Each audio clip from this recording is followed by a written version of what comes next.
All right. Commissioner Eisen? Here. Commissioner Harrell? Here. Commissioner Stamper? Not present. Vice Chair Jennings? Aloha here. And Chair Eisen? Here. We have a quorum. All right. And then I guess the next piece is announcements and correspondence.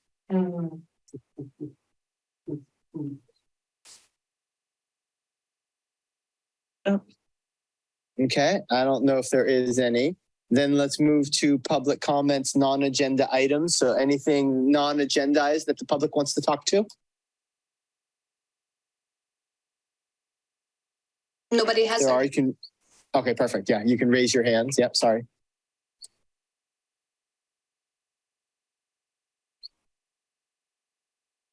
Give that about 10 seconds. All right, let's move into staff informational reports. Okay, for city council updates, we've only had one city council meeting since our last meeting, and that was last night. The city council did adopt a resolution terminating the declared local emergencies related to the December, January winter storms and floods. So that's good news.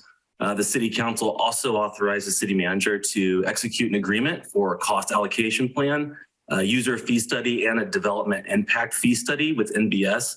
That's relevant to the commission because they'll be studying our facility usage fees, our rental and reservation fees, and also our recreation program fees. So we look forward to seeing some of the data they find in their studies. And then finally, the city council authorized the city manager to execute a pre-development loan agreement between the city and Mercy Housing of California, and the amount not to exceed $1 million from the Affordable Housing Fund to support pre-development activities for an affordable housing development project on city-owned land at 535 and 555 Kelly Avenue. And that was about all the updates relevant to the commission from last night. Can I add something? I just would like to add about the listening sessions. We also reminded the public about the listening sessions. We have one this coming Sunday at 3 o'clock at the HMB library. It is Spanish speaking, but we will have English translation. And then we do have another next Thursday, March 2nd from 6 to 8 p.m. at Ted Adcock Community Center. So I would ask all of you help me spread the word to get people there. And then we actually do have a link online, well, on the listening session page online. People can go, if they can't make the listening session, they can go online to actually add their comments and feedback for us. And then that will all come to play on March 8th when we hold our day-long priority setting session with the council at 9 o'clock at 9 a.m. at Ted Adcock Community Center. So we announced that last night as well. And the listening sessions are posted on our city site? Yes, on our website, there's a banner, and if you click on it, it takes you to the page, but I can also, Maggie can also share the link with you all so that you can share it with the people you know in your community, and your friends and community. Excellent. No, it's what it's about. Get the word out.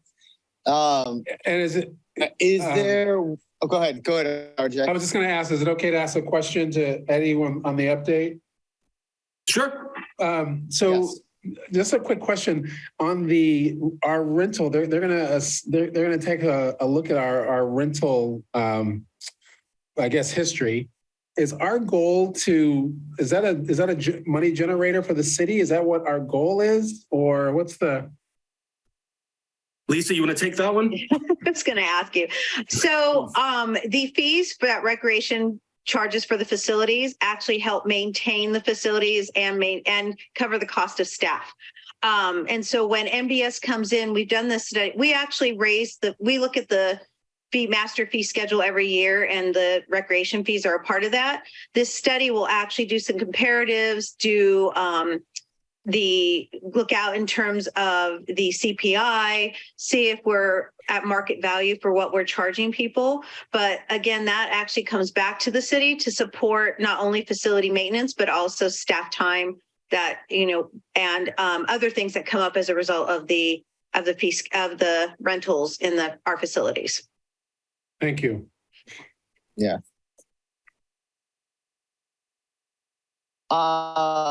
in terms of the listening sessions, is it possible at the listening sessions? I think usually we have some boards up there, and that may, I don't know how you guys are structuring it this year. If we could just even have a Parks and Rec board up there, and just anything that the public is bringing from that perspective, even just to see Parks and Rec up there, and maybe some ideas are thrown up there. I would love to get any feedback we could get as well from that perspective. So we aren't doing boards the way that we did them in the first year. We actually are now doing them all online, but that doesn't mean we won't have our own. There is a category that actually will include anything that comes under if there's more than one suggestion that comes under a heading, we actually make it its own. So they'll be broad, and we'll share that with the public. Anything that comes up at the listening sessions, we'll make sure to share with this group as well. Oh, perfect. Thank you. Yeah, I think that's a really good idea, actually. That's a way for us to get, because we hardly have any public that attends our meetings. So it's a way for us to get some direct feedback from people who come to the listening sessions for ideas for Parks and Rec. Exactly. Okay. All right. Well, moving into the regular agenda. Unless I'm sorry, is there anything else in City Council update? No, that was it, Commissioner. Yeah, no, just making sure. Yeah. So regular agenda 5A, I believe, is still the first item. Is it Spirit of the Bell update? Correct.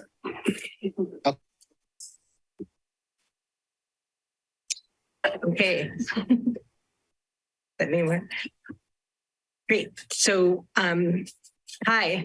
So again, I'm Erin Tormey, and I see that my one of my co-instigators, Steve Kikuchi, is also on the call today to get you an update on the where we are with regards to public input that was requested by the City Council, and also to my big goal today is to just catch you up to where we are.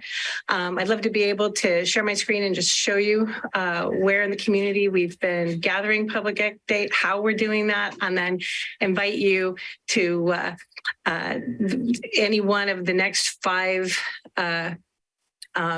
events that we have scheduled, so that you can pop your input in there too if you haven't had the chance to do that yet.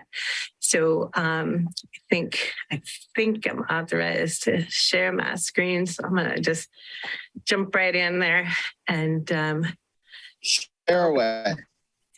Can you see, everybody can see that?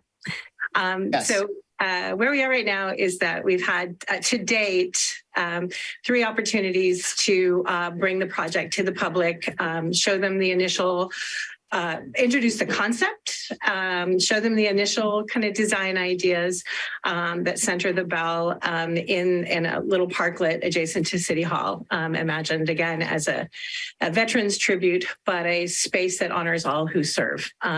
So the first event that we did was on Veterans Eve. The first ever, I'm going to back up and say that one of the things that we're really find very touching is that one of the great results, I think, of this initial investigation is that for the first time in the city's history, there was a specific Veterans Day event that happened for the first time ever on November 10th of this year. The project was introduced that evening during the program, and about 140 or so people attended.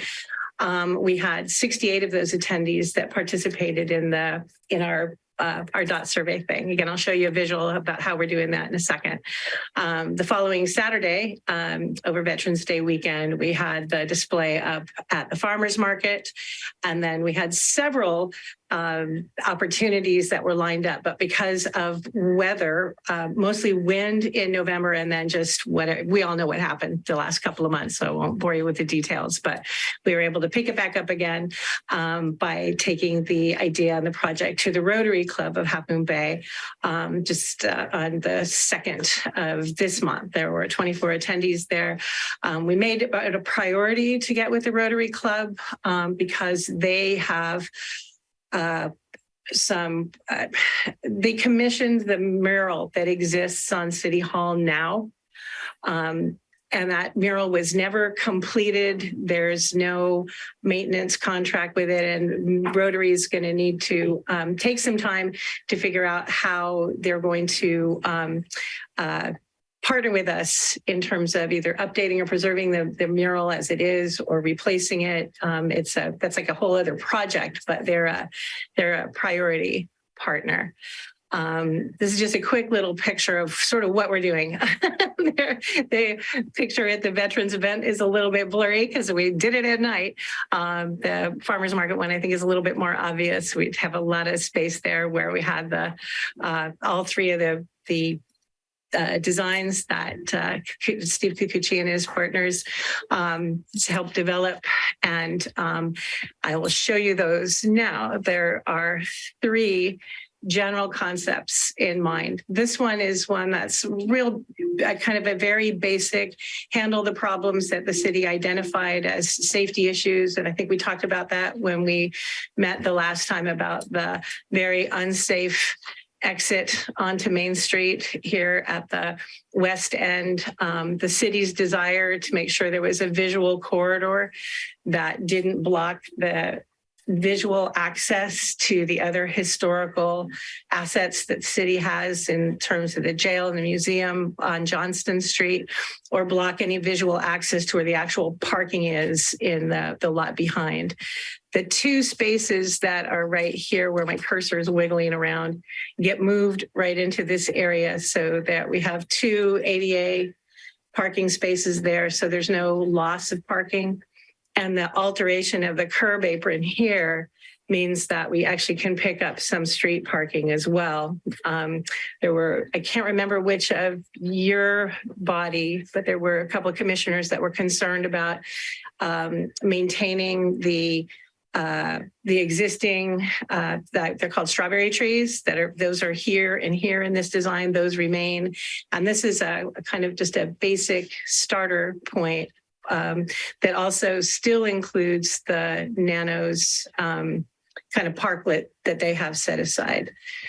The second design is a bit more of a formal design, with the bell being central here, and a number of sort of changes made that bring the park off the sidewalk and more into its own space. There also adds a nice seating situation here for people catching the bus, which will help with the way there's a park bench that kind of pokes out here, that I guess some folks in the city thought it'd be a good idea to kind of move that seating opportunity elsewhere.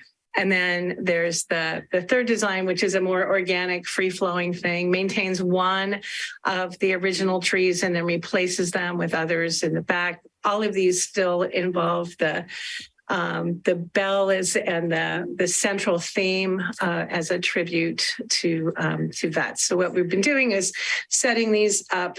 Like I said, up here, the farmers market is a better example of how we do this. There's a table that you can see that has places for people to sign in if they want to stay engaged in the project, make suggestions about things that we may have missed. And then I'll just run through these really quick. These were the questions that we started with asking folks, where we worked really closely with the city, specifically with Jill Eakes, on coming up with the right set of right way to get input from folks that was, thoughtful, helpful, and and nice and anonymous. But of course, we wanted to know where they lived. So these are the two examples. The ones I have to tell you, the ones from the Rotary Club, the dogs walked on, and you can't even read them. I have to start over. But you can see that this is, where people mostly live, Half Moon Bay. We have made a slot there for folks in this instance who are visiting, and for folks who work on this side of the hill but live on the Bay side. So we're asking what their general feeling is about which of the designs resonate the most with them. And then also asking which elements of the design concepts are the most important to you. So everybody gets 4 dots to start. So one to tell us who they are so we know how many people are participating. One here for which of the design elements is the most resonant to them. And then they have two choices about the design elements that or the elements in the parklet concept that are the most resonant. So and it's probably a little hard to read, but this column to the far left is that the element is that the veterans tribute as the focus is the first of the choices. The second one is bicycle parking. The third choice here is seating and seat walls, then tables and chairs. We had lawn as a separate issue, and then greenery, plants and trees. And then this last column was visual access to the historical features and parking.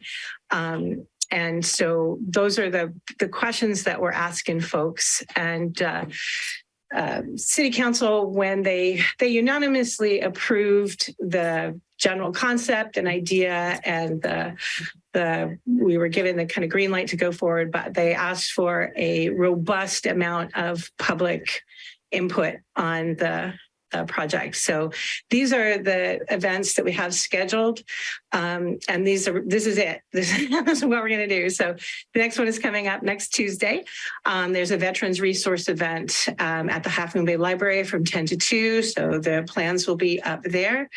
On Friday, March the 3rd in the City Hall parking lot, right next to where the bell is now. So we're really looking forward to that one, and might be able to squeeze another one of those in so that people can see it in situ and get an idea of the space that we're actually talking about here. And then this is it right now. It's an either or. We've been invited to do both. The American Legion has a event happening on the weekend of March 4th and 5th. So that's the American Legion, the VFW chapter down in Princeton. So we'll be there with the display from noon to 2 on both Saturday and Sunday. I will update you if it turns into, if the choice is to do just one, I'll let everybody know. Then we've been invited to come to the Oddfellows Hall. They have a combined event that evening with the Half Moon Bay History. I think it's the Half Moon Bay Historical Society. There are two. I get them confused once in a while, so I'll get clarity on that.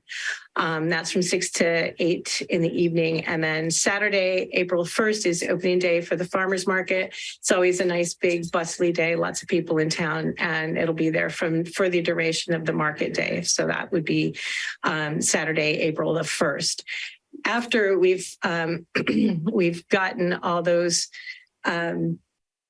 all that input kind of brought in. Steve, I think we'll take it from here, but he's sort of already underway merging and melding those ideas in response to what the public is letting us know are their priorities and important to them. And then we'll be working through the month of April on coming up with a final design that incorporates those elements.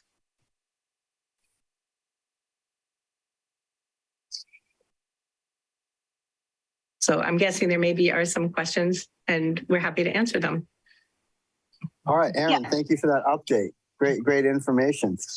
Before we move on, are there any clarifying questions from anybody on the commission? Yes, I have a question that may have been mentioned before, but I don't know the answer, so I don't remember.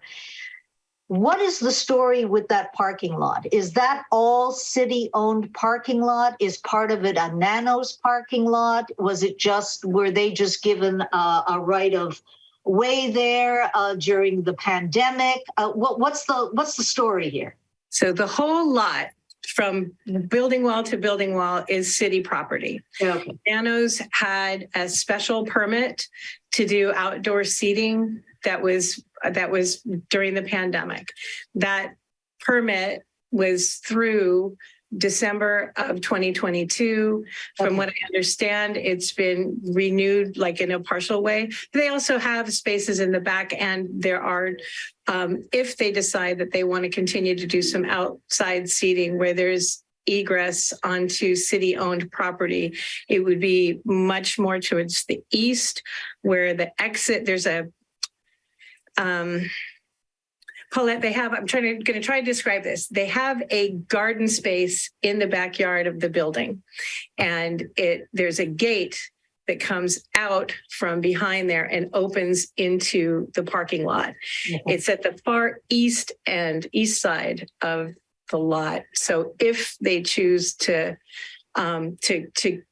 expand that outdoor seating to have some ingress into the city parking lot, that'll be done under a separate permit at a separate time. Okay.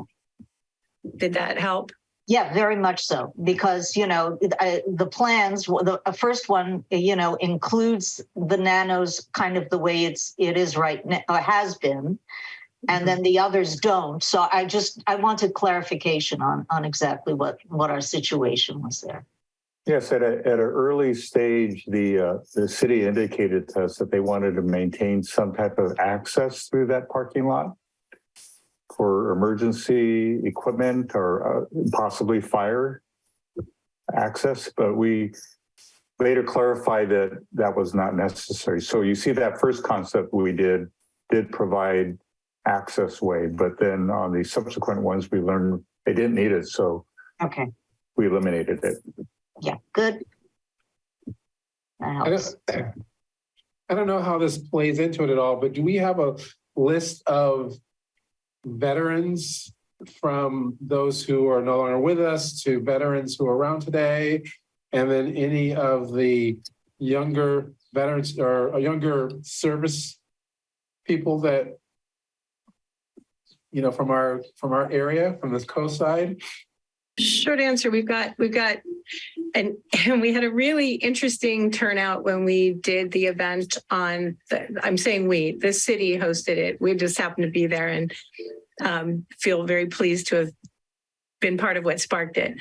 There were 23 people in attendance that were veterans. We had 2 from World War II, all the way through Korea, Vietnam, Iraq, Afghanistan, the Falklands, and it was very moving.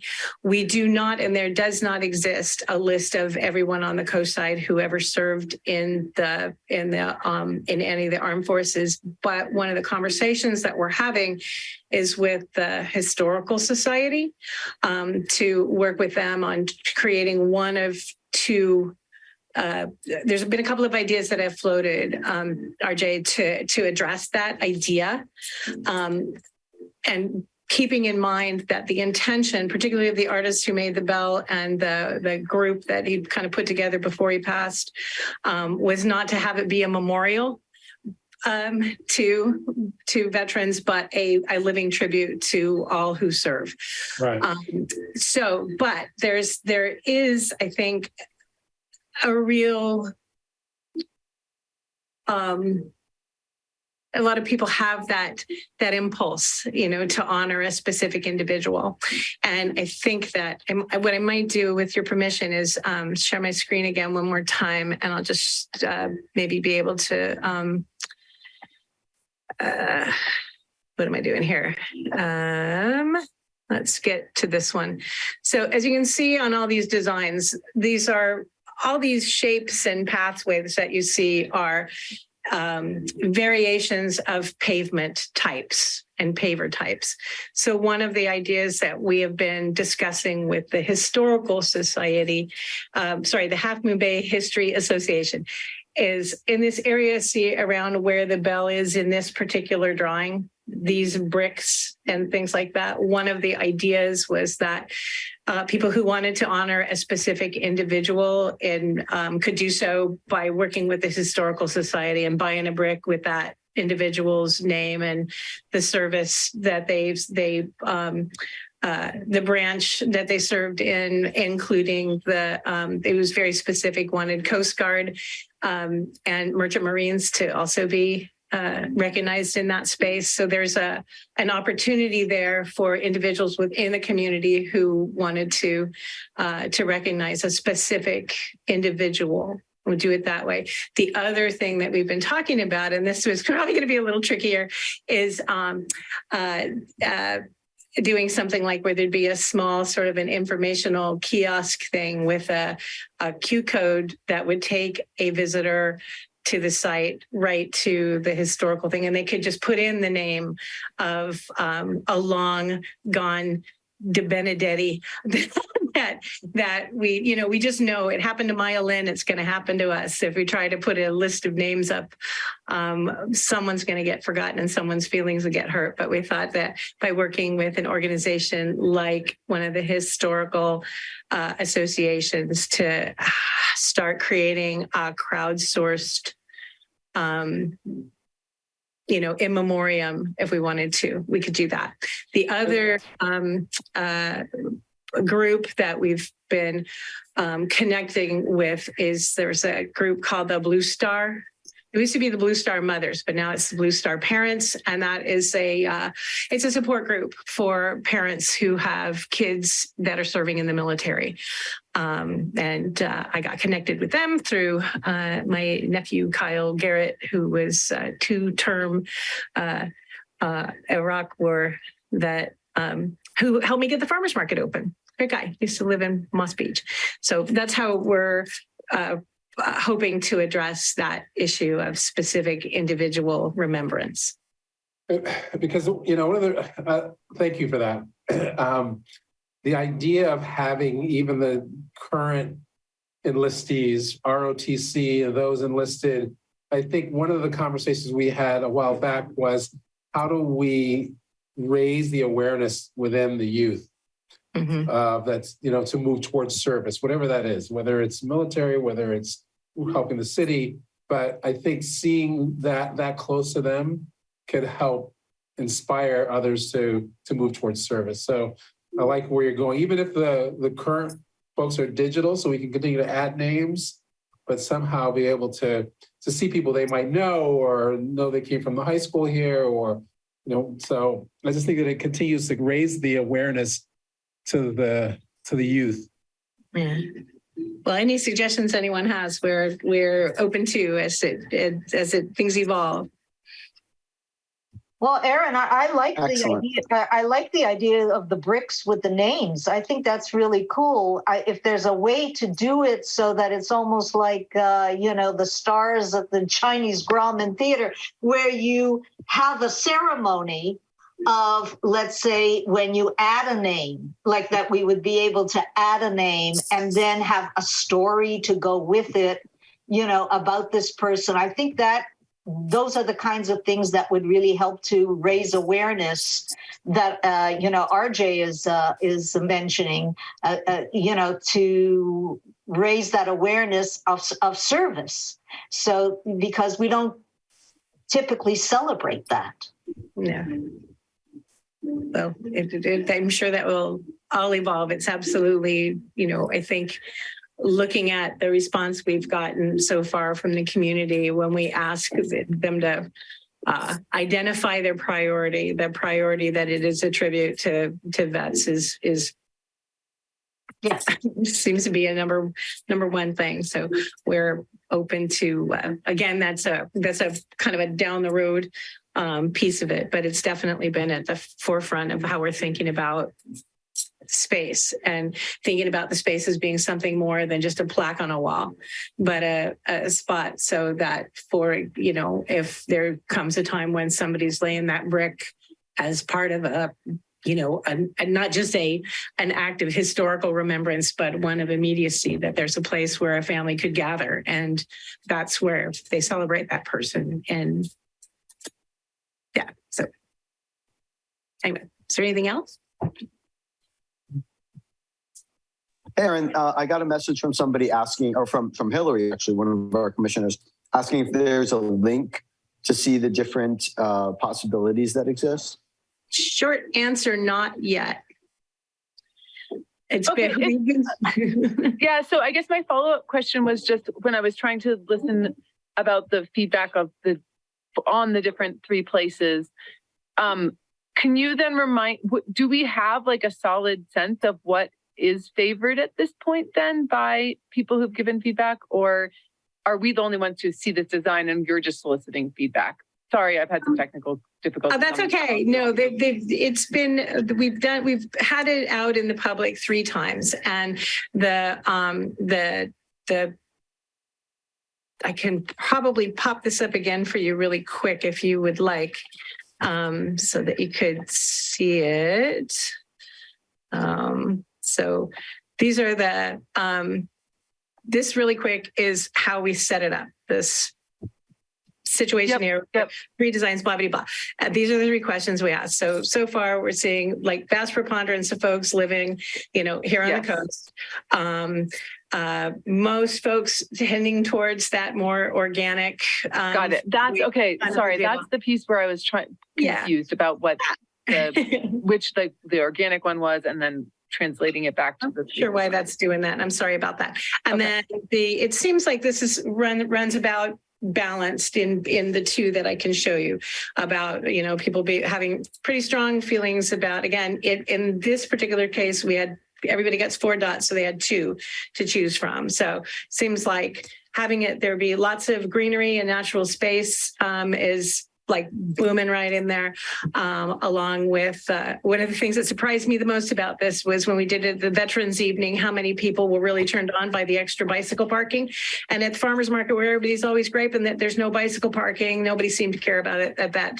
So we had some little bit of different opinions, but obviously it looks like both of them, that it's really important that people have a place to sit, rest, tables and chairs to hang out, that there's lots of greenery and plants involved. And again, this is sort of a stark difference between the 2 on the visual access to the historical features and other parking seem to be very important at the veterans specific event. At the farmers market event didn't seem to have that much weight, but the other elements of having it be a kind of an organic place that's just a comfortable spot to sit, rest, eat if you want, and with a lot of natural features are what are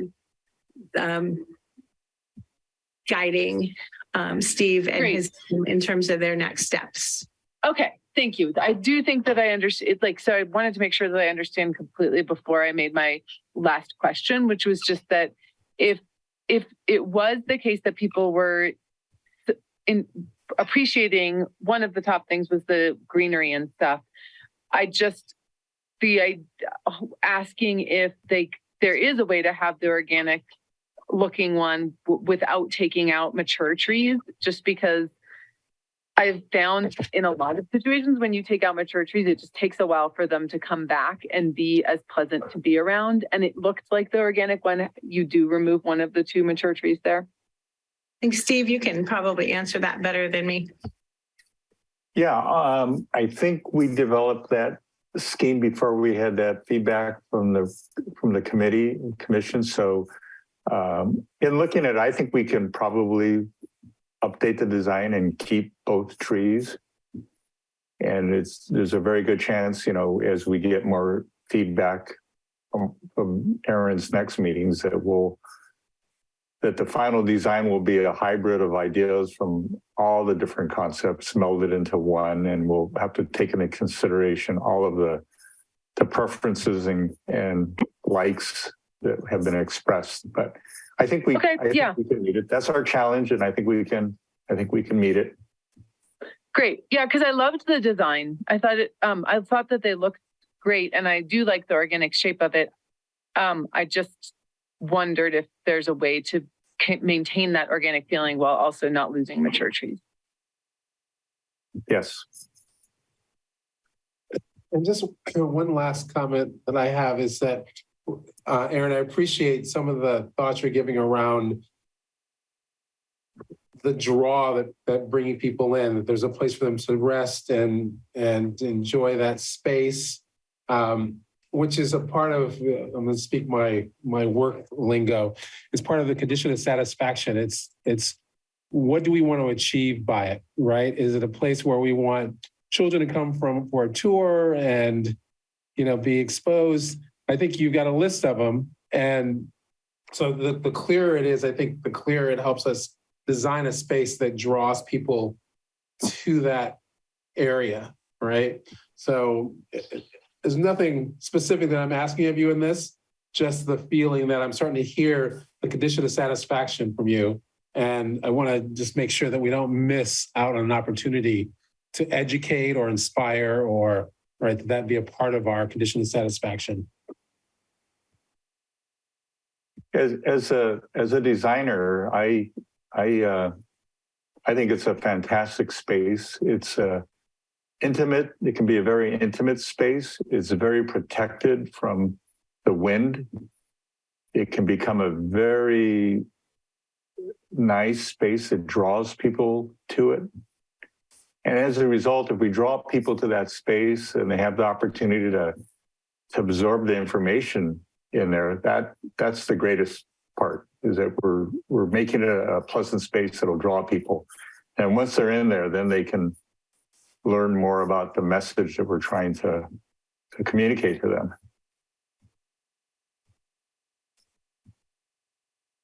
I love it. Thank you, We trust your vision. If nothing else, we trust the amount of degrees behind your head. So, I mean, it's a lot of good stuff. So thank you.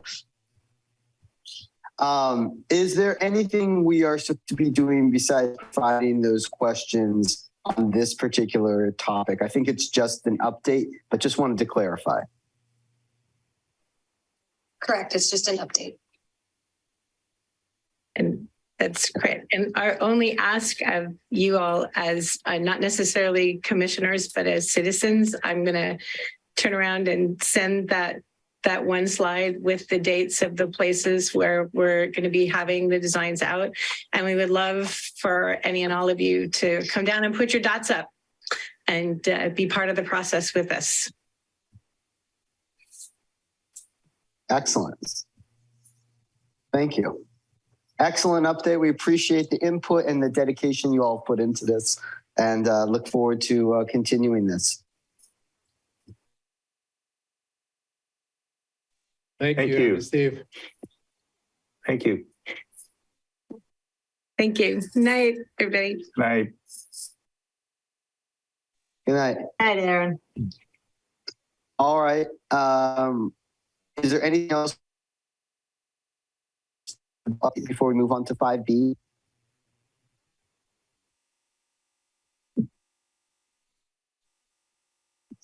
All right. I'm going to move on to 5B then. Earth Day and other sustainability projects update. Hello, that's me. I don't think I've met most of the commission, so I'll introduce myself while I start to share my screen. My name's Veronica Vostenak. I'm the Public Works and Sustainability Program Manager. And so I'm here to talk a little bit about what the sustainability team has planned for Earth Day, but also to give you an update on some of our sustainability programs. I heard that there was some interest in the commission to help spread the word about some of our programs. So I just wanted to give you an update on what it is that we're doing, so you could let me know if there's any areas of interest that you would like some more information on, or any ideas that you have to expand and spread the word. So just confirming that you can see my screen okay? Yes? Okay, cool. Perfect. Thank you. So first, I wanted to talk a little bit about our sustainability programs. So as of December of this year, we have published our first draft of the Climate Action Plan. And for those who aren't familiar with what a climate action plan is, we categorize the greenhouse gas emissions that are coming from the city. So I have those listed here, and I'm happy to go into more detail if that's of interest or if you have any questions. Our highest contributor, as you might imagine, is transportation at 53%, followed by energy, mostly building energy at 39%, waste, solid waste at 8%, and then wastewater and water together are less than 1% of our emissions. So the climate action plans goes over a little bit more detail about where those emissions are coming from, what the source of them are, and what our inventory is. And then we identify strategies that the city and the community together can do or separately to achieve the state mandated goals. So the state has two climate action goals related to greenhouse gas emission reduction. The first is 40% reduction of greenhouse gas emissions from 1990 levels by 2040 or 2030. I'm sorry, there's a typo on my slide, 2030. And then reaching carbon neutrality or net negative emissions by 2045. So the plan looks at where these emissions are coming from and what strategies the city and the community can do together to reduce those to hit those state goals. Like I said, we do have a draft available on our website, and I have a link listed on the slide as to where you can find that draft. We will be holding some outreach events. I'm in the process of scheduling them right now, so I don't have any specific events to advertise tonight, but those will be happening in March and April. And then our deadline for any public comments before we bring it back to the City Council for their approval will be on May 12th of this year. We did do some outreach with seniors, the Latino population, and with the youth prior to drafting the plan. And we plan to reach back out to those organizations to do some more outreach in the coming months.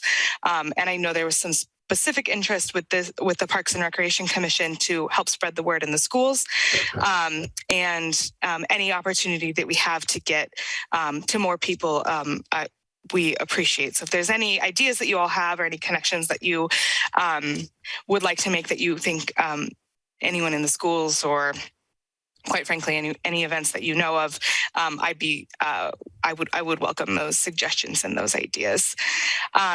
I did want to also mention that as part of this process, we did develop a game.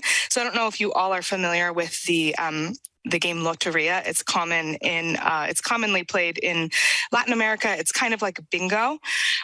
So I have an example of like what one of the game cards can look like, and then each of the like information cards that we have to accompany them. So we've developed this game in both English and in Spanish. And as we play the game, we have an opportunity to familiarize people with concepts surrounding climate action. So what is a climate action plan? What are greenhouse gas emissions?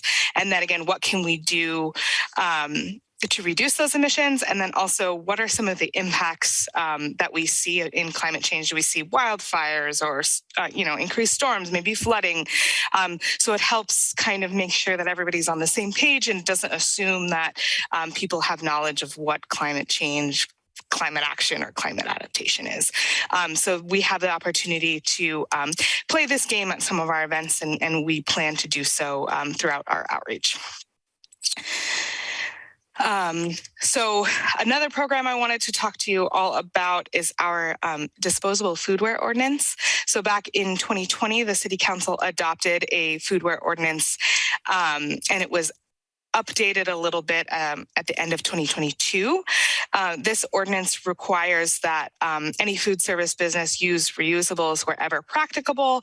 And then one of the updates that the City Council adopted at the end of last year, starting on June 1st, 2023, reusables as opposed to disposables are required for any dine-in food facilities. If disposable foodware, so the foodware is talking about like plates, utensils, cups, straws. If disposables need to be used, they must be fiber-based compostable. So that means no plastic or bioplastic or styrofoam is allowed.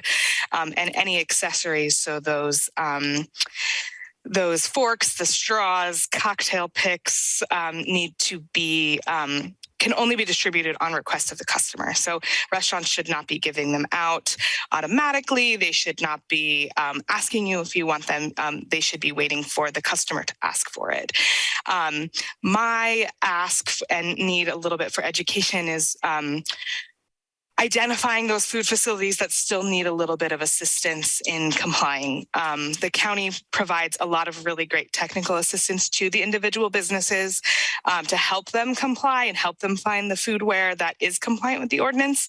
But they will only provide that service if somebody lets them know that a restaurant needs the help. So I've been doing it a little bit, but we need a little bit more eyes. I can only go to so many food facilities.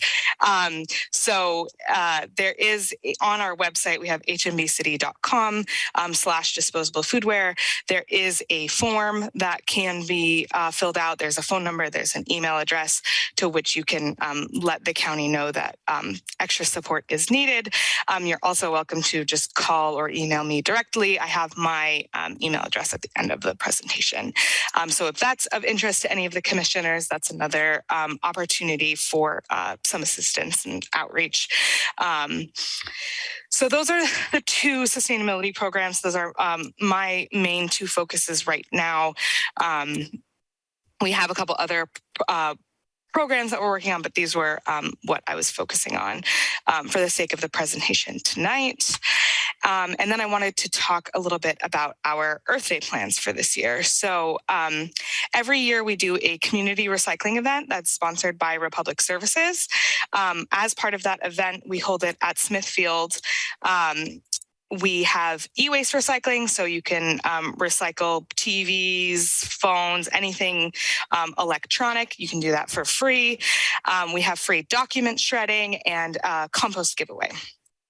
So this year that will be on April 15th from 9 a.m. to 12 p.m. In the past, there have been some tabling events that have happened concurrently run by the chamber or other organizations. I'm not currently aware of any events that are happening concurrently, but this is what the sustainability team has planned for Earth Day this year. So with that, like as promised, here is my email address and phone number. I'm available for any questions, and I am really excited to hear your thoughts and ideas. Thank you, Veronica. All right, let's open it up to the commission for questions. Hi, Veronica. Thank you for that. Sure. Do you guys also do the cleanup on Earth Day, beach cleanup? Is that part of your group? We provide parking passes for groups that want to do beach cleanups throughout the year at Poplar Beach, and we will also help connect them to the state parks if that's where they would like to do their cleanup. We have not done a cleanup. We generally participate more on Coastal Cleanup Day, which is in September. Thank you. Mm-hmm. All right. Well, Veronica, we have been discussing this topic for a good 4 years at least. We have talked about always the commissioners have all been interested in seeing an expansion of Earth Day activities. Mm-hmm. If anything, you've presented a reduction in Earth Day activities because no tabling at this event. I have suggested in the past, which nobody seems to have followed up on, even though I have personally spoken to Bob when he was the city manager and also to Joe, who was running the wildflower event for the state, California state parks, and talked about combining the Wildflower Day with the Earth Day that the city does their thing in the morning and the wildflower thing happens starting from around the afternoon on, so that would be an easy way to expand the whole Earth Day celebration, focus, and activities. But it doesn't seem to happen. Why not? What is going on? Why can't we get something more happening for Earth Day other than these three things that we've had going on for about the last 4 years? So if I could just interject before Veronica says something. In the last 3 years, we've had COVID, we've had staff decreases. There hasn't really been, I think, the bandwidth to take on anything further than the work that her team, which is her and one more person, is doing. In the next section, we are going to be talking about Earth Day activities as a commission-led effort. So, it might be a way for you all to take a lead in planning an activity with support, that we can give you. But I don't know, I'll let Veronica speak to the very specifics of why. But I think, the fact that the last 3 years we've been very hard pressed for staff and resources has played a role in it. And I will say in 2020, there were plans for an expanded Earth Day event. There was a staff committee assigned to that event. We had a bunch of nonprofits scheduled and some food trucks scheduled and some yoga and other activities. But of course, because of the lockdown and all of the requirements, we were unable to hold that event. If there was a group that was interested in leading that effort to do the organization of the event, the permits, the coordinating with all of the nonprofits and the tabling and doing some of the contracting for the events. The sustainability team has a lot of really good connections with nonprofits and would be happy to help identify some potentials and help make some connections and participate a little bit in the planning process, but unfortunately would not be able to take a lead on planning the event. So that's, I would say, is probably the biggest hole, is if there was an individual or a committee that was interested in organizing the event. Sustainability does have staff that would be happy to support those efforts and make sure that it was successful and that there were, that we help get the word out and get participants to table. I believe for Wildflower Day, I'm not clear on, I've not been specifically communicated with on working with, I'm assuming, I think it's Coastside Land Trust. I don't know when the Wildflower Day is this year. I know last year there was some tabling. I believe the city manager's office tabled at the Wildflower Day, and the chamber did the tabling. I believe it was in the Cameron's parking lot. So we had our event at Smithfield and the tabling was there. That was led by the chamber. The city did have a table there. And as far as I know, I have not heard from the chamber that that's being done again. So again, we're happy to participate. It's just, I think, maybe a lack of communication. I don't know where the breakdown is, but I have spoken with Joe a couple times about cleanup events and stuff, and I'm happy to reach out to them so that we could maybe coordinate in 2024 to do a Wildflower Day and Earth Day together. I think it's a great and natural combination. And, it's just a matter of, yes, the communication, actually talking to these people, because Joe was totally on board. He loved the idea. I told Eddie, I told Matthew, I told everyone. It's like, this is an easy win-win situation for everybody. And so let's make it happen. Yeah, I think there is a little bit of organization that we have to do for our event, making sure the vendors are available. So I don't know how far in advance they plan their Wildflower Day. I'm trying to look quickly on my phone to see when it looks like it's the 24th. Yeah, usually we've been a week apart, and it's like, why be a week apart? Let's be together. Yeah, I can reach out to Joe and make sure that she knows that we're interested and that maybe sustainability is the best contact, and we can kind of tell her, like, let's coordinate once you start talking this about isn't Wildflower Day. Okay, we're talking about a different Joe. We're talking about Joe Chamberlain. Yeah. I'm talking about, I forgot his last name. I think it begins with an R, but he was the head of organizing the Wildflower Day from California State. Yeah, That's who puts that on. If Parks, you state are in parks. State communication, parks, yeah, state do you parks. have a contact with I them? gave the card. He gave me the card, and I gave it to. I sent it to. I'll see if I can find the email that I sent out when that happened. From last year. But I sent it out to Betty. I sent it out. I have his contact. I just found it. It's Joe Rogers. Roger. There you go with an R. Yeah. Right. It's Joe Joseph Rogers. I'll send you the contact, Veronica. Okay. So I will reach out to him so that he has us on the list so we can coordinate for 2024. Great. One thing that came up with, I was talking with someone who was somehow attending or present at the last year's event. I think that they had a table at the event last year where they did the compost and stuff like that. Mhm. And there was definitely a feeling of that people were like kind of in and out to get their stuff and just do their recycling, do their compost pickup or whatever. And it was very like all business. And so it did like the level of frustration that I feel like I remembered hearing around being a nonprofit that was present there was like, oh, why was I here? And the Wildflower Day seems like a much better venue for that type of thing.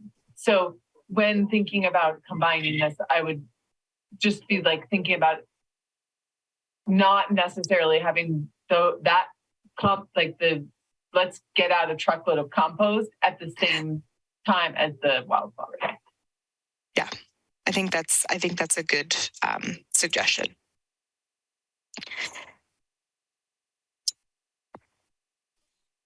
Okay. And let me just throw some stuff out there and see what people think. One topic for me was access through the schools, kind of educating about Earth Day. I really wanted more when I was thinking about that topic along the lines of talking what the city is doing, kind of like the start of the presentation. The food ordinance piece is key, and I love that. And then obviously a sustainable and a climate action plan for the city, which is powerful as well. But kind of trying to integrate Earth Day into the educating aspect of what we're doing, not just transactional aspect. Okay, come off your electronics, come do your compost, and that's kind of it. But really trying to expand what we do from Earth Day's perspective, and then through the schools, be able to access the school children to bring them out. To me, I want, from my perspective, we can. Chair you're very choppy right now. Yeah. Chair Eisen, we're having a hard time hearing Okay. on our end. I don't know if anyone else is experiencing that technical little glitch happening, but I just wanted to point it out in case anyone else was struggling. Maggie, if he turns off his camera, will that hurt your quorum? Yes. Because I think if he, okay, so can't turn off your camera. Sorry. Yeah, that's probably great. Yeah. But, I'll leave I'll do my conversation later then. Well, can I add a little bit to what I think, at least what Adam is saying that I agree with, is that Earth Day is a one-day event. And I don't know if this is what he's saying, but my belief is that if we're educating school children that sustainability, recycling is a daily occurrence, I think, to be honest with you, I'm afraid that as we recycle at home, half the stuff can't be recycled and I'm putting in recycling. And I'm sure that's clogging things up. And so educating our children is the best way to educate adults and parents. And so, not that you have time to do this, but as we look forward, I think the sense of creating sustainability daily and how we lead this charge, I think is really important. And to Adam's point, starting with our school children, starting with the kids, that's how we stop smoking, right? Told kids to stop smoking. They told the parents to stop smoking. They told the parents to wear a seatbelt.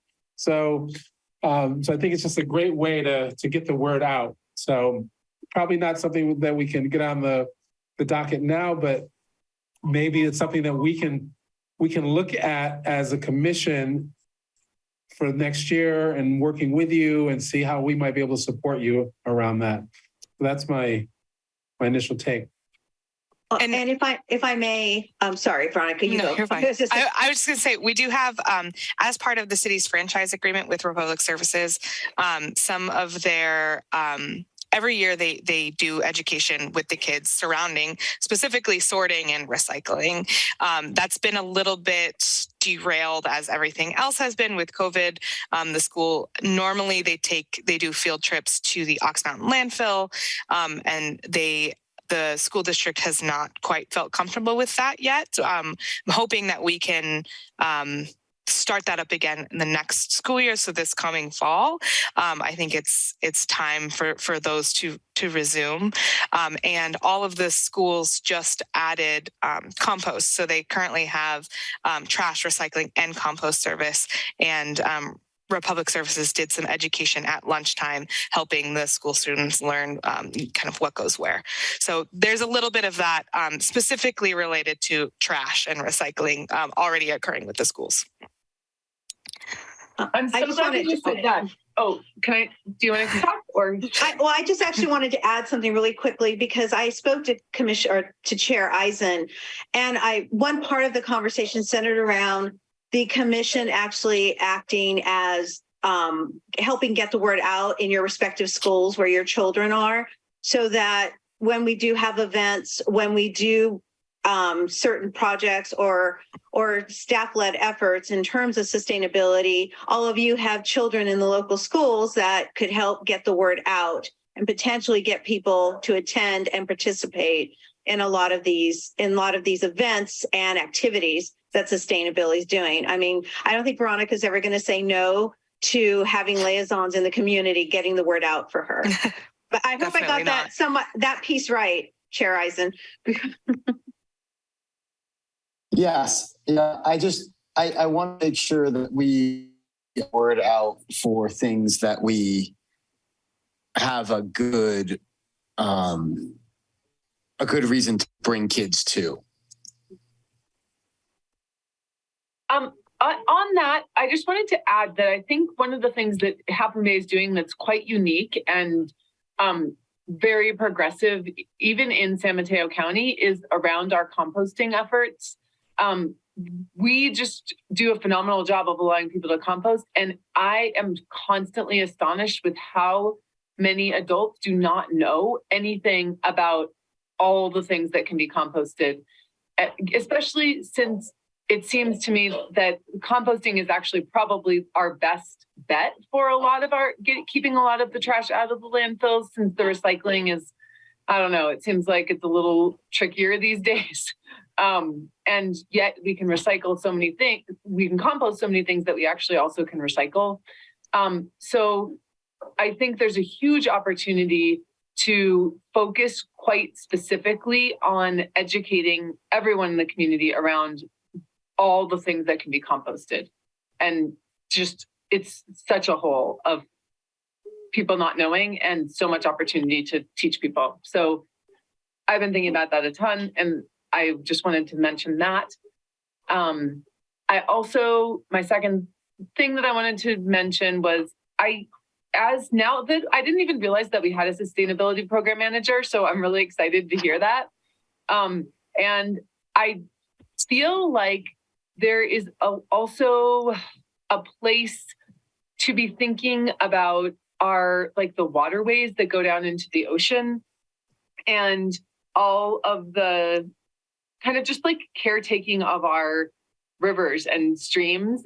And it doesn't seem to me that Half Moon Bay necessarily has something like this right now. And there's both recreational value in being able to recreate along these waterways, but also there's value in taking better care of them so they don't erode, and also taking better care of them so that they're not polluted and polluting then our oceans, which definitely directly relates to the surfers and other people who swim in the waters. So it's not necessarily for this call, but just kind of a flag that I feel like we need a very serious effort around these waterways. And I'm not sure who the person is, but it's needed. Yeah, so I'm glad I actually thought about bringing this up, but this is more on the So my full title is Public Works and Sustainability Program Manager.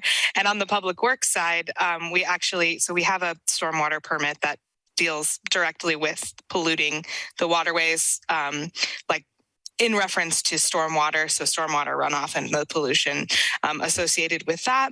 And the city actually, because of some of the water quality issues in our area, we have a work plan with the water board to work to decrease bacteria in some of our watershed area.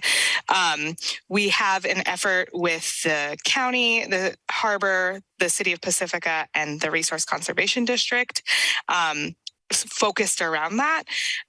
And one of the biggest issues is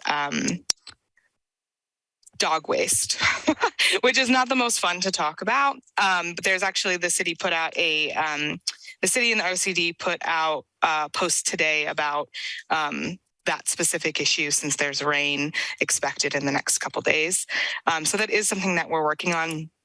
I will say sometimes I've noticed we only have so many outlets to disseminate information, and not everybody is, say, following the city's Instagram page, or if we're doing an event run by the city, there's not always, it's hard to get excitement unless there's kind of that word of mouth and that or if we can connect with specific events that are already happening. So, I know the Rotary Club was mentioned earlier today, but if the Rotary Club were having a meeting and we were invited to do something as a part of that, we tend to be more successful with events in that way.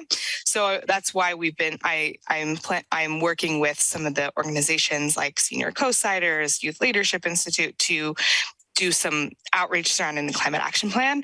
But if there's any other sorts of events that this commission is aware of that they think there may be an overlap, I would welcome those ideas and those connections so that we can talk about whether that be the climate action plan or water quality, any of those.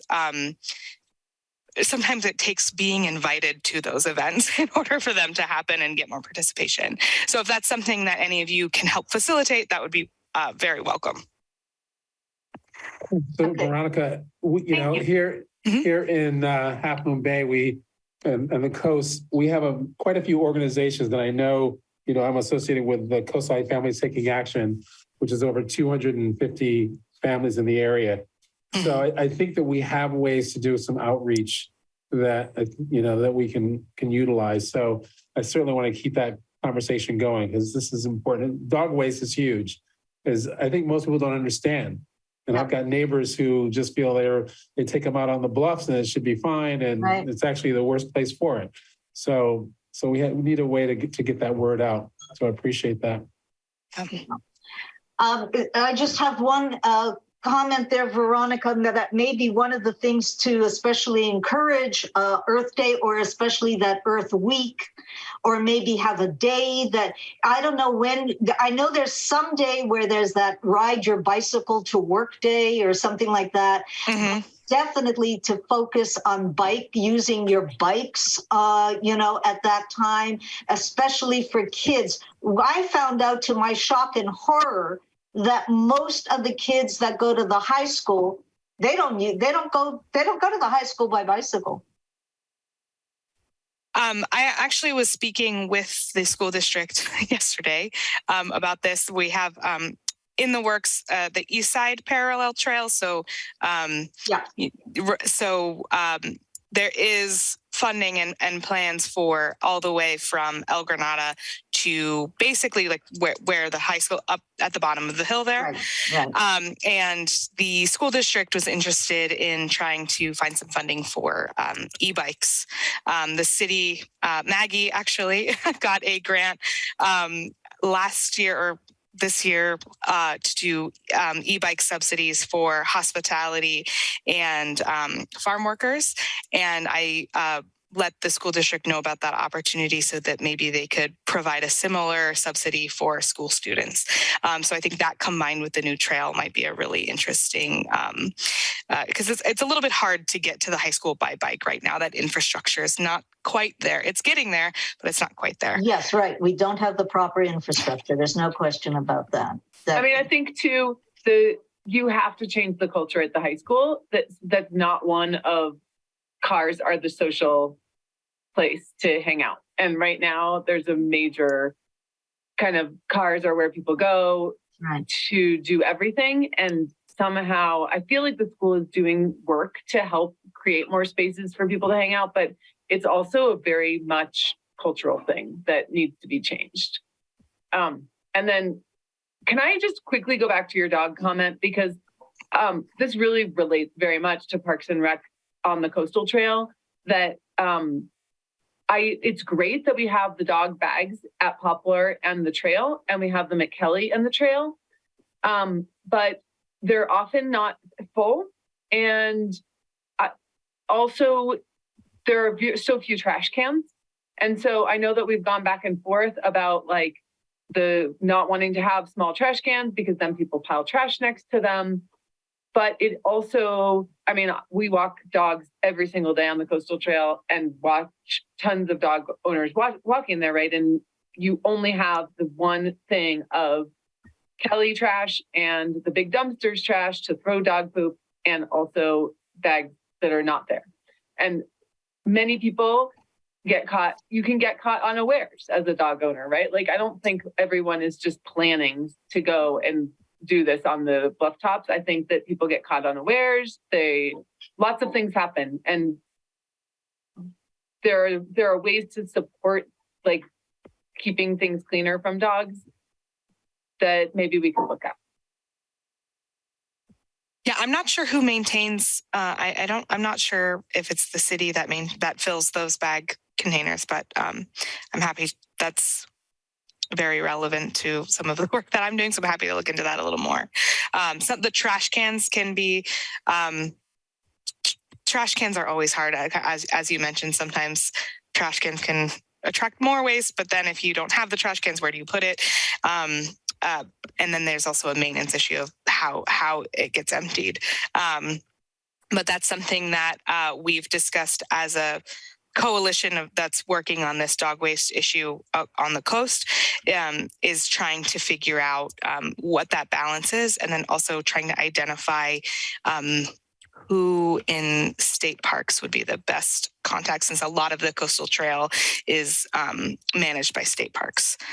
But that's something that we've been having a lot of conversations about, is, how do we make sure? But those dog waste bags at Poplar and Kelly, I'll look into who fills those and how often they get filled. Great. Yeah. And I definitely would volunteer to help be a helper in conversations about dogs, because I just know a lot about that topic and am very interested in recreation on the coastal trail and with dogs in particular. The RCD created a little bit like a citizen advisory group specifically about that. So I don't know, Maggie, I don't know if you have Hillary's email, but if you can share it with me, I'll share it with the RCD so that you can get notifications when they have those meetings. Okay. Thanks. And that's coast side wide. So if there's anybody else that anyone on the commission thinks might be interested in that, I'm happy to share any of those emails with the RCD. But I know that we've had signs up about the riptides. We've had signs up about cleaning up after yourself on the beach. I'm wondering if it's time to have, even if it's just a short period, to have signs up about your dog waste filters into our ocean water, especially in strategic spots along the coastside trail. Yeah, I have a pet waste related meeting on in the first week of March. So I'm happy to bring that up. And if anyone else has any other suggestions, now's a good time. No, I think Archie's I hope right. I'm not taking over the meeting here. No, I think he's right though, that educating people about what the problem causes is a much better strategy than shaming people about the problem. Like, I think some of the approaches that have been used are very like, kind of mean towards dog owners. And I don't think that's going to land very well. I think most people need to know why it's a problem. Well, and that putting it in the garbage is a better solution, because I think there are people that don't even believe that. Yeah, I think education would help a lot here.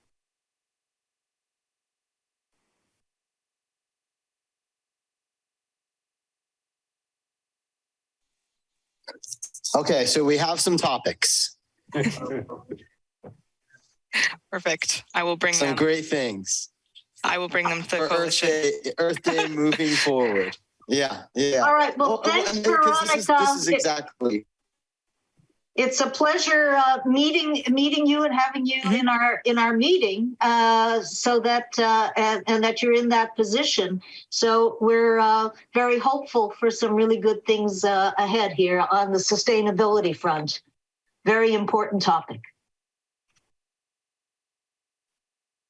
Thank you, Veronica. Great. Yeah, thank you so much. And thank you for all your great ideas. Have a good night. Thank you so much. It's great to have you. Thank you. Thanks, it was great. Okay, anything else there before we move on? No, I just want to keep it open on. I just want to keep it open on how we might be able to help. I think that's a great conversation, and I love the energy in the group here. So let's just find out a way that how we can assist with this, and grow it. Yes. And Veronica's awesome. So she's, she definitely gets a lot done considering the staff isn't that big. It's amazing how much she accomplishes.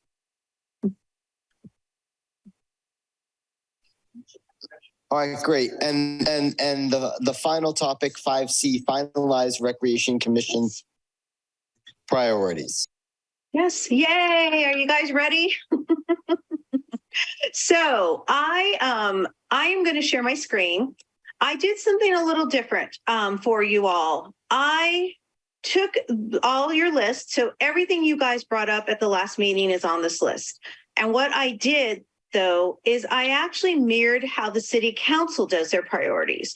So what I will hope from tonight is I created 3 broad priorities for this commission and put all your tasks under each of the priorities. And these are just placeholders because obviously it should be your wording.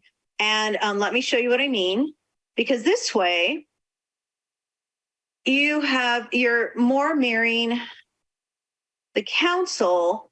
And so let me move this over here.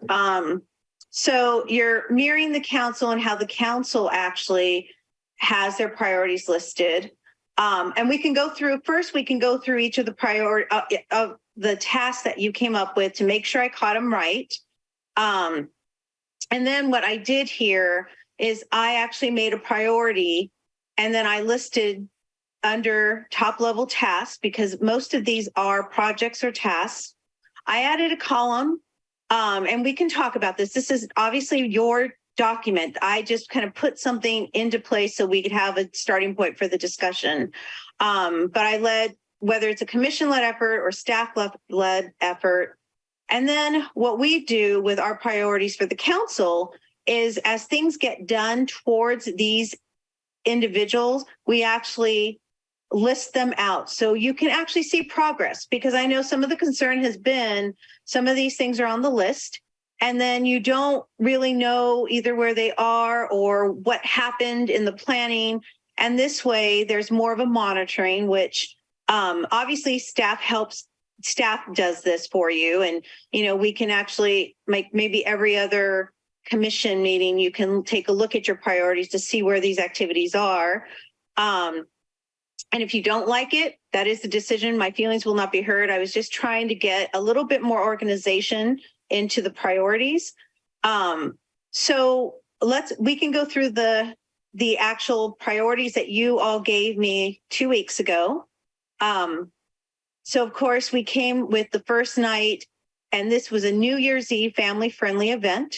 I'm sorry, Lisa, before we go into each of those, can you just bring that down so that we can see what's underneath long range planning and of course. regional, just so that we get a first of the full picture, and then so then we can know what might be changed or adjusted. Yeah. I actually made the font bigger for you guys, but the whole screen was actually on the whole picture, the whole document was on my screen, and I made it bigger for those of you who have laptops, because sometimes the print is a little too small. But these are all obviously CIP related projects under long range planning and regional coordination concerning city park and recreation. And again, that is just placeholder language if you all would like to make it more personal to your recreation commission. Okay, am I just not seeing it? I was wondering where Smith Field is. Smithfield. Did I not put that? I thought I put that on there. Oh, actually, you may. I don't have it on there. I thought I caught that. Sorry. Okay. This is kind of Paulette's question is a little related to what my question was. Is if there is something that we have heard that the city is working on that like impacts these priorities, is now the time to ask that question, or should we go through and wait until it's the category? I would say we can go through what you already have on the list. And then maybe if you'd like to add or take away from, you don't want to overburden your list, and things that are actually regularly planned and regularly scheduled events that the city does. I don't know if you remember when Eddie did his accomplishments for the year, some of them were not on the list of commission priorities because they're regularly scheduled programming. Yeah. Okay. Yeah, so you don't also, we can actually also put some of the things just off to the side as well. You don't want to lose good ideas, but at the same time, you don't want to overburden yourself to the point where there's just a long list of things to do and make it almost, unattainable. Okay, I agree. I just want to mention this then before we talk, because I think that you can maybe inform us about where this would go, but it was related to the dog question that was brought up earlier. I saw that the city council is like looking at a study around dogs and Poplar Beach and off leash versus on leash. Yes. And that is like a super recreationally related thing.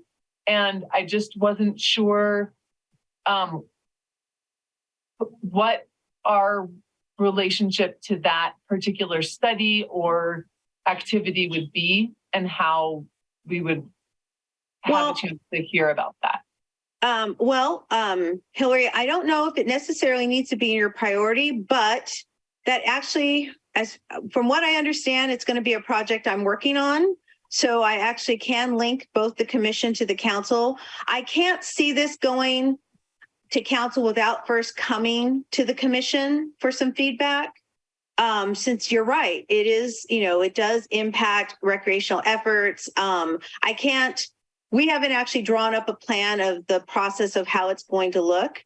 I know we do need to get it to council probably, but I can actually say if the commission requests it, we can definitely put it so that it comes to you first for feedback before it goes to the council. Okay. Well, I wanted everyone to just know what that situation was so that people, if they don't want this to be part of something that we prioritize, then people can say so. And if it is, then we can add it as we go through.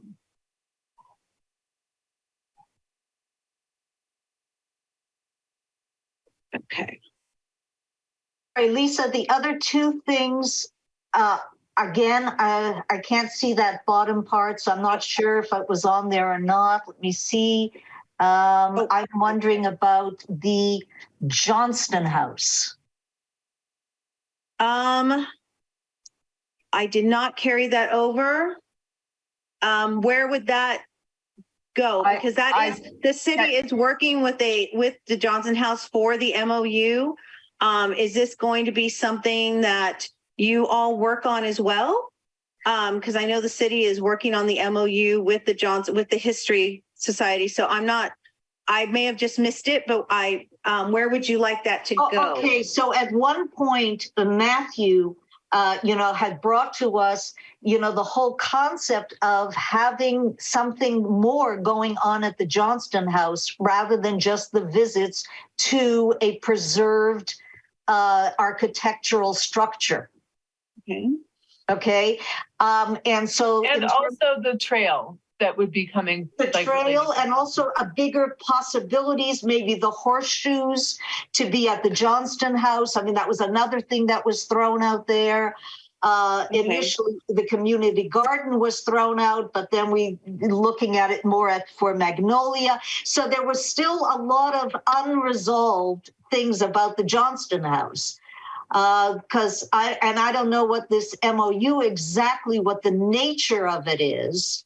I do know, as I say, that the people I know that are involved in the Johnston House Foundation, they look at themselves as an organization that raises money to maintain the the architectural integrity of that particular salt box architecture so that people can see it. That's basically it. They don't really have other idea. They don't think of themselves as people, an entity that would have other ideas about making it more of a commercial and also just getting more, more attendance.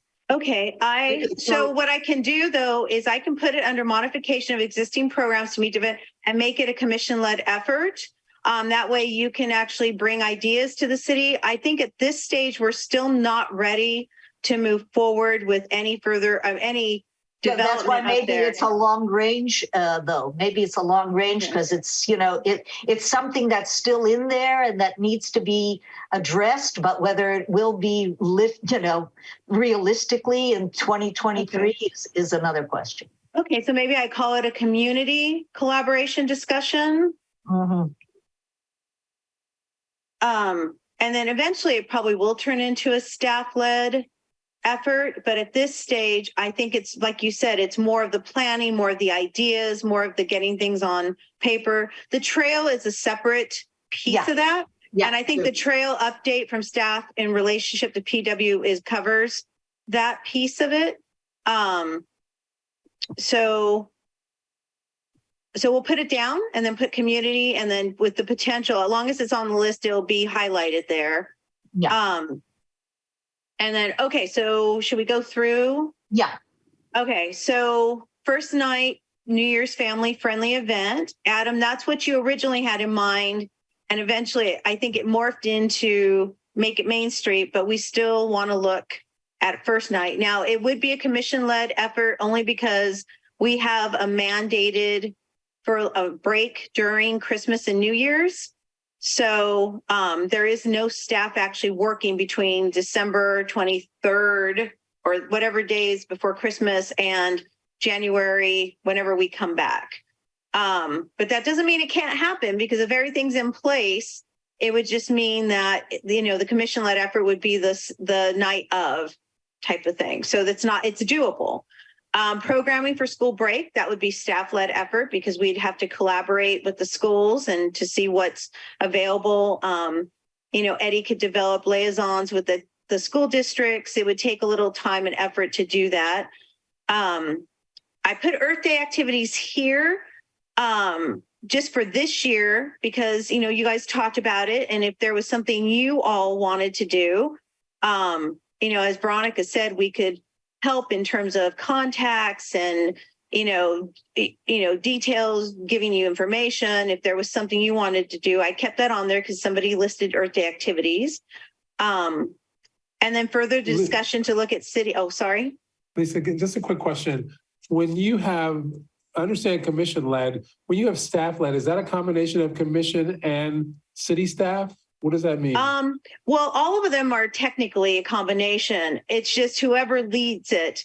So when it actually does say staff-led effort, that means actually staff has to take the lead because it involves something the city has to has to Okay. coordinate. Okay, got it. Yeah.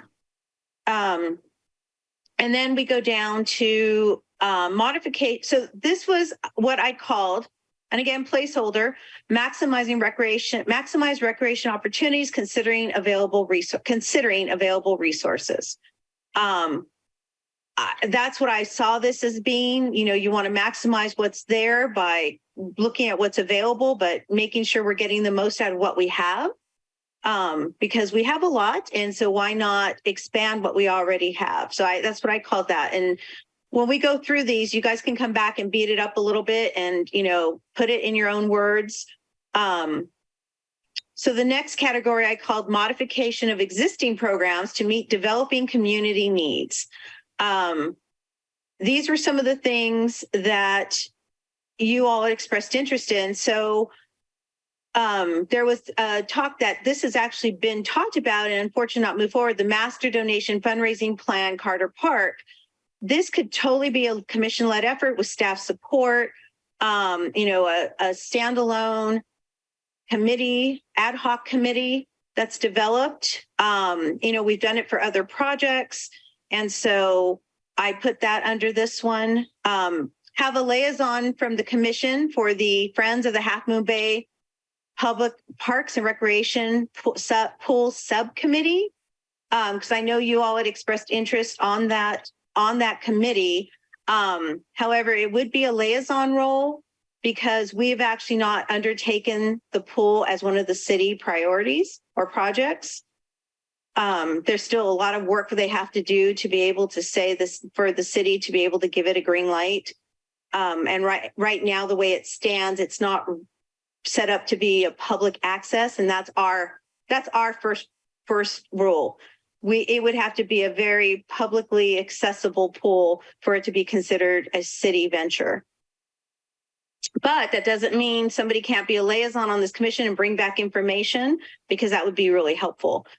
And then, of course, form an art committee subcommittee to identify different areas in Half Moon Bay that can be beautified with different renditions. And again, I put commission-led effort. However, of course, that means there's staff is involved, but this would be something that you all could take the lead on in the art committee and the liaison, and then we would be there to support you.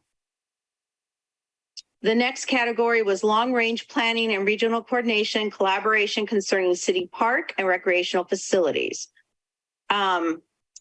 Facilitating public access to school facilities. That, of course, is community collaboration and discussion.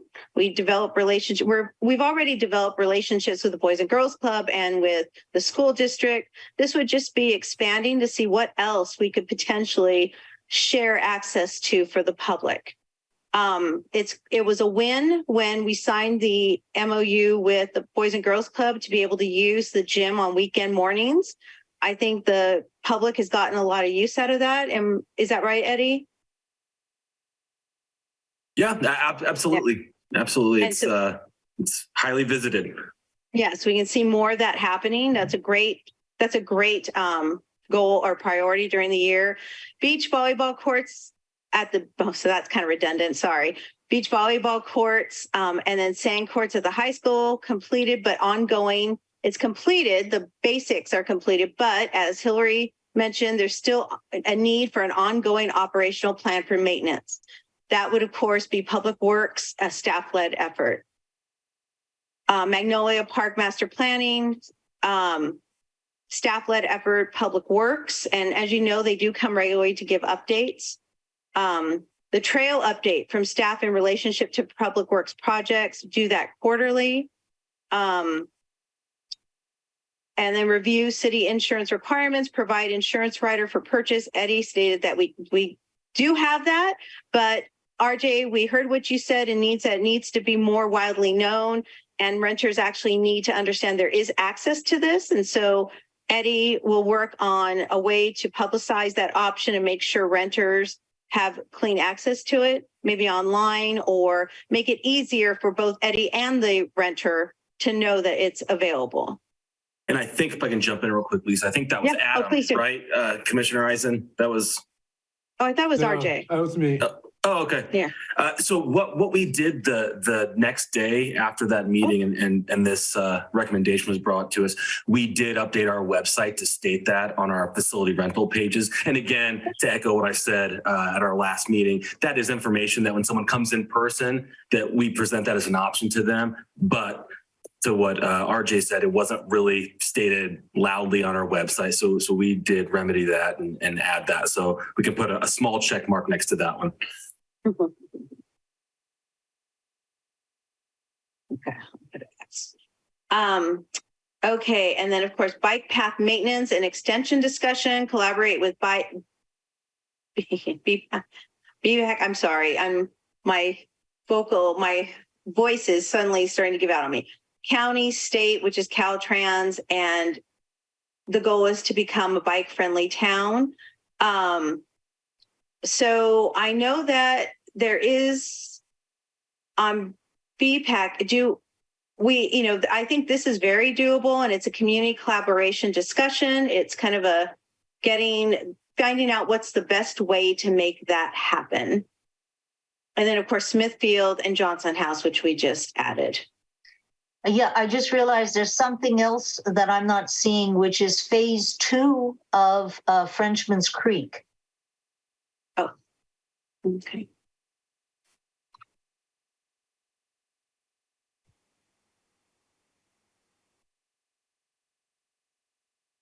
And Lisa, on the pool issue, I know I can't really read it, but I think it says the Friends of Half Moon Bay. So does that mean that they're funding it? Is there So what they're doing right now is they actually have a subcommittee. They're a standalone 501c3. 501c3. They're standalone. There's really not an official affiliation with the city. What this is that they've actually come up with a subcommittee that is working on right now developing a plan, a feasibility study and a plan. And at the same time, they are raising money towards that feasibility study, but the ultimate goal is for them to raise the money to either start construction, and move forward with the plan. They have a few different ideas, but they still are at the stage of even just getting the feasibility study done. So I don't think they're totally raising money. They're raising 100% of the money right now just to build. They're actually raising it to use it towards a feasibility study. And I might be wrong. I think they come regularly to present at the commission meeting. So we can see if they're available next month. Yeah. That sounds accurate to me. excellent? Okay. I think that you're right. Okay. And do you want me to make it bigger and we can just? We should throw that on a future agenda item. Okay, I'll make a note. And is the bike path also the extending the bike path to Moonridge? Was that built into our conversation there? That is, so that project is a public works project. I think, you know what, that's a good question. I can find that out, but bike path maintenance and extension discussion, that is actually already part of what they talked about when Veronica was on. Or actually, no, you know what? I think it may have been another discussion. It is called I have that right here. It actually is a project already. And it's the East Side Parallel Path South. And so they are talking about it going all the way to Moonridge. Excellent.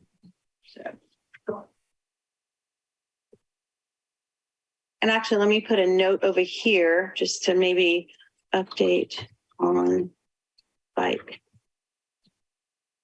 trail. I'll just do this so you guys can see it. Bike trail projects. Next meeting, maybe this, and then friends, right?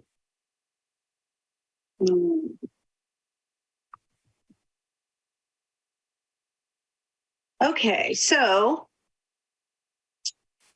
looking at the three here, I'd love for you guys to give me some feedback on what you think. Do you want me to make it bigger and we can just go one at a time? Sure. Oh, yeah. So sorry, I just want to get clear on if the city council is moving forward with something in which they have prioritized a study of dogs on the beach. And if we're going to be involved with that, it seems like that should be somewhere on this list.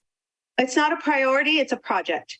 So their priorities, if you've noticed, they don't make every single thing they do at council meetings under their priorities, even though it usually falls under one of our headlines. It just, priorities are just that, priorities. So this project came up 2 or 3 months ago. And so it was actually Councilman Jimenez who asked that it be agendized in the future to have access. So it's not, and we haven't actually even done their priorities yet. That's going to be on March 8th. Okay. I just want to make sure that if it's something that's going to be happening, that we can say that it's on this list, and then we will be able to check it off as we participate in it, and not like sort of do it, but then only because we discovered at the last minute or something. Like, seems like if the city's planning on moving forward, then we should have it on the list so we can accomplish it. And I might suggest to you though that, because your task list is pretty long, and that's again why I made it a task list, because that's not necessarily what a priority is. A priority in terms of the council and commissions is usually an overhanging idea that this is what the commissions, their passion is for the year. And then you have specific project. It doesn't mean that other projects will be ignored. It just means that these are the bigger pieces that you'll be looking at and staff will be working on. And the longer your list gets, it's just a lot of them are just kind of, checking in. I think most of these are all public works projects. So, so if that is a priority in keeping, I guess, because it's not necessarily something you all work on, you just receive updates and provide feedback, and that's important. But that's why I actually put it third, because I know if it's not on this list, it doesn't mean that you aren't going to be involved in it or not be able to give priority, because some things will come up after this list has been finalized. And we did that this year. We looked at some of the things that came up. It's just, I think, I think I'm trying to give you something. Smithfield was one of those, I think, or maybe that was 2 years ago, but Smithfield. Well, and we added it back. Yeah. And so that's why I tried to make like the bigger priorities, because that is what the council looks like. So okay, go ahead. So is the priority something like public safety or bike safety, and we have tasks that falls under it? Or, Yes. Are you saying that it's really a title of public works safety, or, like we come up with a title and we decide what tasks fall under that and how we begin to move toward it? Yes. So for example, I expect you guys to be a little bit more detailed, but you don't have to be. But like council, one of their priorities is housing. It's literally just housing. That's their priority. There's only 5 priorities that the council has, but underneath each of the priority, we actually have put different efforts that we've done towards that priority. The council actually comes up with the actual priorities. And then staff, this is different for you guys because you guys actually are generating your tasks as a commission. The council priorities, we list the projects we're working on, and then the council can actually add priorities, as the year advances. But we always give them updates so they can actually see where all our time is being spent. So, and that is similar to what this list and the way I phrased it is similar to the way that the council presents it as well. And again, this is just an idea, you guys. You can actually veto it. I just thought it might just give you a better visual, because the list I saw from last year was just that. It was your priorities were a list of tasks that you wanted to get done, which differs from the city council when their priorities are the 5 areas. You know, I think it's housing, one of them's transportation, you know, one is public safety, and they're broader than that. And then underneath each, like for example, the age friendly effort that I began working on last year, because when Robert Brownstone was mayor, he asked that we get involved in it. That went under public safety. So I was trying to kind of get you all into that kind of framework so that you can actually be a little bit more broad in your tasks.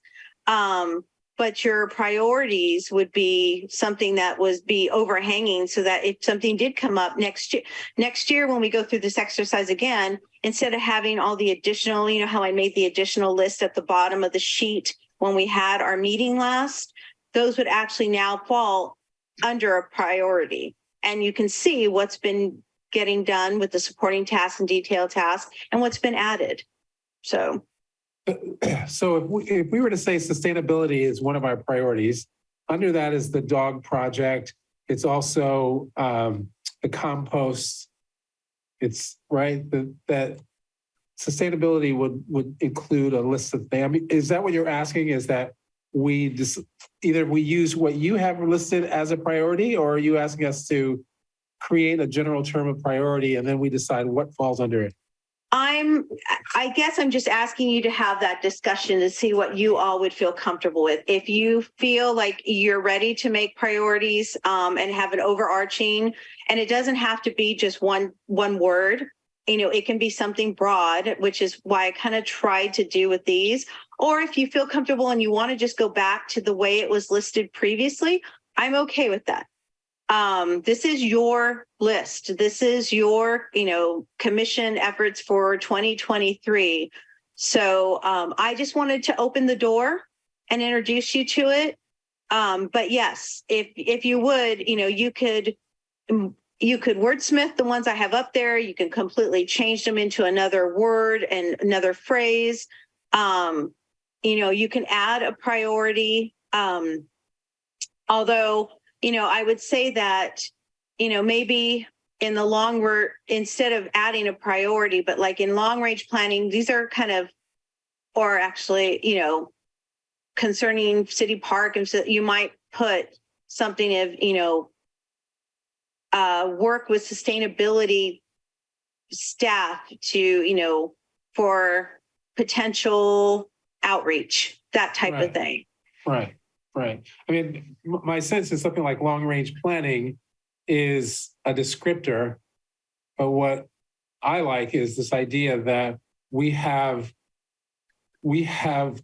badges or titles of our priorities so that it's easy for the public to digest, right? Mm-hmm. So that if they want to know about sustainability, they walk in and they can take a look at it, and it will fall under sort of, here's the long range plan of it, here's our immediate. Or if we talk about recreation, right? Mm-hmm. Like K-12 at recreation, whatever that is, that it's really easy for the public then to take a look at and say, well, here are the things they're working on. Here's a category I'm looking for. It is pretty obvious. Right now, I think these that you have, they're great. And yet I feel that they're things that we understand. Okay, can I jump in for a minute? Because I feel like we're talking around a whole bunch of stuff that really comes down to, I'm definitely with you, RJ, and Hillary. I'm thinking that we need to maybe, I love the work that you did, Lisa, but I'm thinking that we need to maybe rework what you have highlighted in yellow, and instead have that be an actual a priority. So for instance, the first one I would just maybe add maximize safe recreation opportunities that are multi-generational. Safe, did you SAFE? Yeah, SAFE. that are multi-generational? That are multi-generational, yeah. So, and anyone jump in to reword that. I'm not married to this, but the idea is that we have a priority, something that this commission is, you know, is focused on. Another one would be beautify, you know, opportunities to beautify, any opportunities or whatever, beautify Half Moon Bay. And you know what I can do is I'm going to type these in and then I can redistribute the tasks that you guys have made up. And we can always bring it back next time too. Right. Beautiful. And then because I can redistribute and then you can all send me the additional ones that you think I forgot. And then I can bring it back next time for everybody to discuss. And that's why I highlighted them. I wanted you guys to tear them apart. I mean, sorry, not for that phrase, but I wanted you all to feel free to edit. And then the last one maybe is develop and enhance existing recreation parks and facilities and trails. Okay, say that again instead of this one, So, right? Yeah, is to develop and enhance existing recreation facilities, parks, and trails. And just to add to that, Paula, I would have a header above that is long range planning. Like leave it as, I think what you have there is a great way for us to start, but right. it basically says this is long range planning and then exactly what, or it's a start. Yeah. Oh, sorry, that's not what I meant to do. Because it helps, I think, us when we kind of get those ideas of like, what is it that's propelling us forward? What is it that we're doing? Then underneath, are we doing that? Are we by having a program during the school break? Are we trying to maximize safe recreational opportunities that are multi-generation? In that case, the answer, of course, would be yes. But that's the thing, is that we have more sort of focus as like whether it really falls under these these priorities that we have decided are priorities for us. So that's the first thing, is that we need to agree that those are priorities for us, and then look at the things, the activities underneath that fall underneath those priorities. All right, this one might be too micro in that realm, but still back to the sustainability, almost like a category could be sustainability education. I think that's, yeah. Yep. Do we have this is my lack of knowledge. Do we have a mission statement? Are we living up to our mission? Is there a mission statement for the Park and Recreation Commission? I think we did have one. Eddie? And it's funny that you mentioned this, RJ. I hope you guys can hear me, but I had asked, and Lisa and I had talked about an onboarding, because I'm not sure if everybody got an onboarding when they started with the commission or how that worked. And we were talking about that offline as well. Mm-hmm. That's a good topic. Yeah. Yes. And, it might not be, and I actually am, Adam, looking for some documentation from originally when the commission, yes. And so, but, maybe. I've got a book. Oh, you got a book. Yeah. So there might be something in there.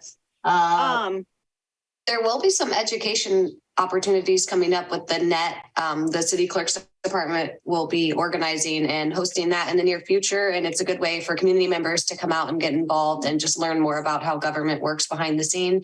Similar to an onboarding, but probably a more broad approach. Just want to put that out there. If anyone's interested, I can send you information once it's finalized. And what would you all think about maybe even having, not right away, but having a retreat, to actually talk about them? Well, Eddie, do we have a mission statement? Or I don't. I'm sorry. Can you hear me? Yes. Yeah. Not that I'm aware of, Lisa. I don't think that's ever been brought to my attention, or I've discussed it with anybody. Not something I'm familiar with. Well, I mean, we can put that in our, as sustainability likes to call it, not a parking lot, a bike rack. But maybe there is an opportunity for the commission to have a retreat that actually can be about designing your mission statement. And maybe that happens closer to the end of the year so that you can also do your priorities. And revisit that. But I mean, there's a lot of things as a commission you all can reorganize and rethink. But I loved Adam's idea about a onboarding, a chance to meet with staff, with the chair, to actually learn more about being a commissioner, maybe doing a training that Maggie mentioned. Those type of things are very standard in other organizations. In Emeryville, we used to actually take all the new commissioners and have a night where we went over rules and Brown Act and all those other things. And we gave them dinner, and they all got to know each other as new commissioners. They had a buddy system. So there's a lot of things we could do with that as well. That sounds good. There's a lot of good stuff there, Lisa, for sure. And I like the idea of a retreat, even just from this. Sorry, and also to have a list of, people. So for the new people coming in, they have a list of some kind of history also of what the commissioners have been involved in and what has been accomplished since, in the last at least 5 or 10 years, so that they have some kind of ideas of what goes on and what's all involved. Okay. I'm writing this down. And I like the idea of a retreat, even just to deal with this list, because I think collectively as a brain trust to be able to break this down, figure out the resources needed, who are the contacts we already have, just to really suss it apart. Because when we get together, we've got 2 hours, we cover quite a bit, but something like this is, this is our badge for the year, right? Yeah. I found the mission statement if anyone is interested. Oh, yes. I knew we had one. There we go. Yeah. So it dates back, I believe, to almost, I don't know. I'm not going to go there. But the mission statement is, I just did a lot of searching is all I can say. The mission of the commission is to advise the city council on the best means to provide quality park and recreation services for our community and visitors, is the mission statement. Yeah. Okay. Thank you. So why don't we do this? I like these suggestions. But why don't I take it back, redistribute your tasks? Hillary, I added the dog on beaches information share. That's just a placeholder, just so I know it. And then what I'll do is this time, because we have some time in between, I'll send it to you all so that you actually have time to review it, make notes. I'll include the mission statement at the top as well, so that it's a more complete document. Good. And then we can put aside a chunk of time next meeting to kind of, oh God, I have a lot of typos, to go over it. I mean, Chair Eisen, what are your thoughts? I'm all in because I love the broader view that we're moving towards, and I think it's good to nail that down and just go through the process. I think we have a good micro list on the right. I think we're getting a much better macro list on the left. I think we should just continue down this route, and we can finalize it probably pretty quickly next meeting. Yeah. Okay, so what I'll do is that'll be on my, you are one of my priorities, all of you. I will take this list, I will redistribute it, and I will send it out within a week. And that gives you guys plenty of time. I'm sorry, that gives you all, I'm getting tired, so I'm reverting back to my college slang. Gives you all plenty time to take a look at it, make some comments, and then at the next meeting, we can share it. We can share it and then finalize it. How's that sound? Good. I just have one Excellent. suggestion too about the sustainability education.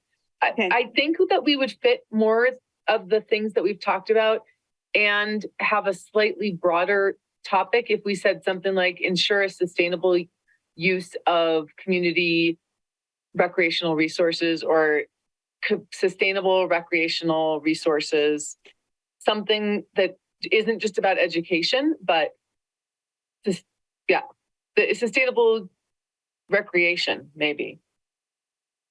But just something that then, like the educational events that want to include sustainability could come into that from the top list and so forth. Okay. Okay. We can all play with all the words here. So, okay. So, okay, that's the plan then. I will take this back, redistribute the task, send this out within a week to you all to review, and then we'll have it on the agenda for the next Recreation Commission meeting. Perfect. Sounds good. Right. Okay, I'm gonna stop the share. Perfect. My battery's about to die. Oh, well then All you right. have a couple more things, right? We're close. So I think one of the things that's a takeaway from this meeting is we should make sure to send I'm holding it right here, but the agenda. The agenda. What is it? Probably 3 or 4 days before the meeting, so Yeah. people have it. So and then they also know that there's a meeting coming up, just to make sure that we're all on the same page on that one for the future. And then from there, we're going to move now on to future items preview. Is there anything people would like to see? I mean, we just talked about some of the things, but any items people would like to see on future items? Well, I think that we need to either meet with the committee, like maybe we've had in the past joint committee meetings with BPAC.